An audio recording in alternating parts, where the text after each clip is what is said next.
Crying in front of my sons over there. Wow, I'm trying to get my head together. Thank you so much. Thank you. I love those kids so much. You just can't understand, just the change to watch the grades start to go up and them asking questions and actually getting the trust for it. I established a relationship throughout the years with transitional housing, but in 2010, a gentleman who's not here by the name of Bert Barbaro and another good friend, Jill's Helping Hands, came forward and said, hey, we got housing outside of Skid Row. If someone wants to rehabilitate outside of Skid Row, hey, that's their choice. Send them to us. And they've helped me house about 10 people. A good senior leader is going to work with the programs. And like I said, I can talk all day about it, but I have one example of that. We have a wonderful young lady in the audience who I consider family. I love her to death. I met her during one of my Just Like You programs.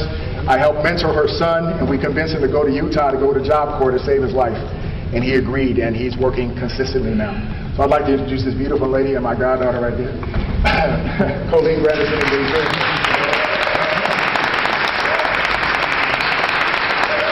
This is one of the most dedicated women I've ever seen. She lived at the Union Rescue Mission trying to raise her family, and I helped her get some housing outside of the area. So, a few years ago, I came to the Union Rescue Mission, taking my son out of something that I felt was wrong. So we went down to the Union Rescue Mission, and my son kept running away, Bishop. And he kept running away and kept running away. So one night, I decided to spend a night at the Sheraton Hotel. I said, okay, I'm gonna go spend a night out. That following morning, I could never forget that morning. So there was this big note, biggest day on the board at the Union Rescue Mission. Somebody called and said it was important. I said, okay. He said, do you have a son named Benjamin? I said, my son's name is Bishop, but his middle name is Benjamin. I said, yes. She said, he's been stabbed. I said, where is that? She said, General Hospital. It took me 30 minutes to get to General Hospital. So after that, basically, he came back to Union Rescue Mission, and he wanted to keep going out in the streets. Well, the lady's not here. Her name is Miss Carol Pickett. I love her to death. She said, no, Colleen, I got a surprise for you. I said, okay, what is this surprise? She said, I'm going to stop your son from running out that street. I said, okay. I said, what's the surprise? Leave behold. Leave behold, okay? And he was no joke, okay? He come out there, he comes in the Union Rescue Mission. I said, what the heck is he gonna do? I want to see this mess. In the long run, my son finally convinced himself to go to Job Corps because of Joseph. He said, Mama, I really see what you was talking about. I don't want to be out in the streets no more. I want to have a job. And now he's working at Ralph Market, going to college.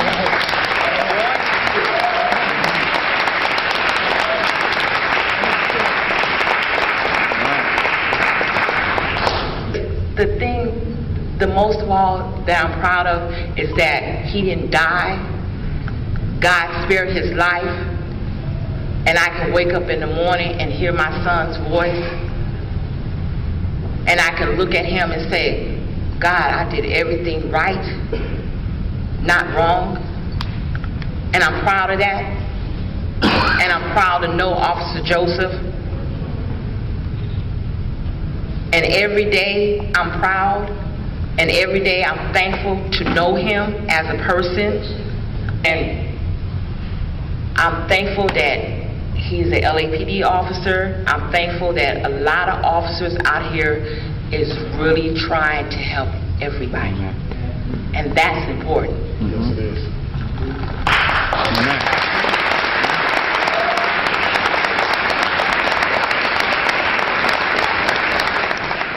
This is what inspires me. Beautiful people like George back there, who's one of the bravest, boldest men I know, who does the best he can to keep SRO and the community safe. I'm looking at so many heroes, people that should be hearing all these things about them instead of me, because I'm no hero. I'm just a guy trying to do my thing, trying to help people, you know. But there are a whole lot of heroes out here. But anyway, another thing we created was the Old Blue Mobile Substation Detail. Okay. This began as an unofficial program in 2006, where basically I decided to hijack our mobile command center, that big ugly bus right there, and that we use for protests and things of that nature, and basically take it to the community, because I knew when I first started as a senior lead, people weren't going to come to me, I had to go to them. So I would park it in the most dangerous areas in my sector, and I would notice that crime would drop immediately. As I parked there for 2-3 hours, they would wait for me to leave. Some drug dealers would come up, man, you gonna leave that? Nope, I'm staying right here. And as the block cleared, the real community came forward. Yes. They lost the fear. Maybe now I can tell Officer Joseph that I was raped the other night. Maybe now I can tell Officer Joseph that 4 gang members from San Julian Park brutalized me and took my money. And I was like, this is great. What else can I do? Knowing my knowledge of all the great services in the area, I decided to start passing out program information and directing people to services, drug programs, I call Imago, great programs with the Rescue Mission Life program, all kind of great programs in the area. And then I started passing out hygiene kits to de-incentivize the streets with the hopes of getting people to go take a shower and maybe hopefully check into one of these programs and get better. De-incentivize, that's my big word for 2011. I couldn't run it consistently because of my other senior lead officer duties. You know, I'm not just relegated to Skid Row. I have Toy Town, I have the loft area, I have another part of Skid Row that I deal with. So I couldn't do it as much as I wanted to. So I talked to Captain Russell. We have 2 great captains, Captain Russell and Captain Chamberlain at the division, very open-minded people. And I say, Captain Russell, this program works. So he decided to make the detail in 2009 a permanent detail, and assigned 4 officers who were just like me, who cared about the community, who won't judge people, who will treat people with dignity and respect. And these officers go out every day and have made a name for themselves in the community. Like I said, I can go on all day, but I have a witness. We have Mr. Wendell Blossomgame. He runs movie nights on the Nickel, and he's also a wonderful member of D-Link, their downtown neighborhood council. He can talk to you about the Old Blue and the impact that it's having in the community. Well, I do. First of all, I'd like to good evening, Deputy Perez, the Chief Officers and members of staff, basically individuals that are basically living in Skid Row area. My name is Wendell Blossomgame. I've been providing movies on a nickel. What I mean by that, I've been putting movies on Saturdays and Sundays at the Jetwood Community Center on Skid Row for basically 7.5 years. Every Saturday, every Sunday for 6.5 hours. Has never been closed.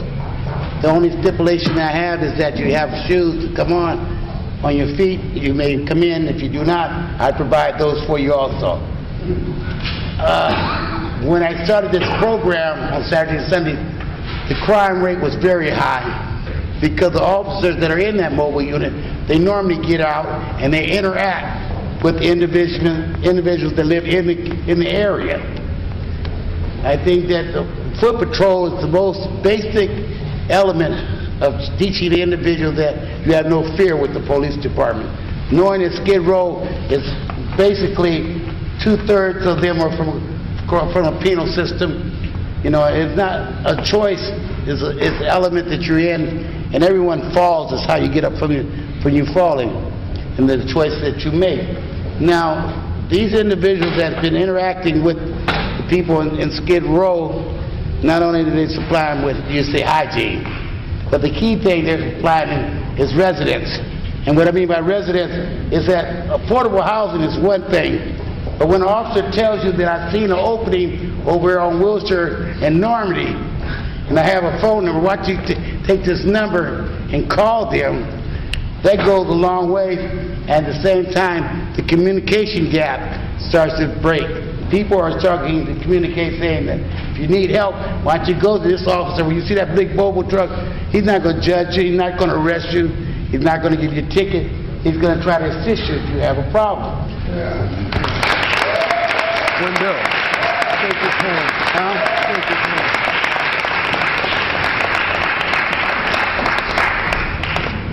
If anyone is interested in any one of these programs, to all the speakers, thank you so much for participating in this. If you're interested in any of these programs, they're free. I'll come to you wherever you are. If you know a kids program, if you know ladies that need this kind of counseling, so I can get you back and talk to these wonderful ladies just like you did these wonderful people, please, that's my email address right here. That's my phone number. And in closing, I just want to say that it is our mandate as a police department agent, as the Los Angeles Police Department, to work for you. And it is our mandate to work at making that better every day that we exist. We're not perfect, but we're trying to get there. But what we want, what our deepest desire is not to just work for you, but work alongside you. That's what we want. We have the right leadership in place. You are surrounded by senior leads and other dedicated officers who want to desperately want you to know that they care, and we want to sit at the table with you. And so thank you so much for your time, and I appreciate it. God bless all.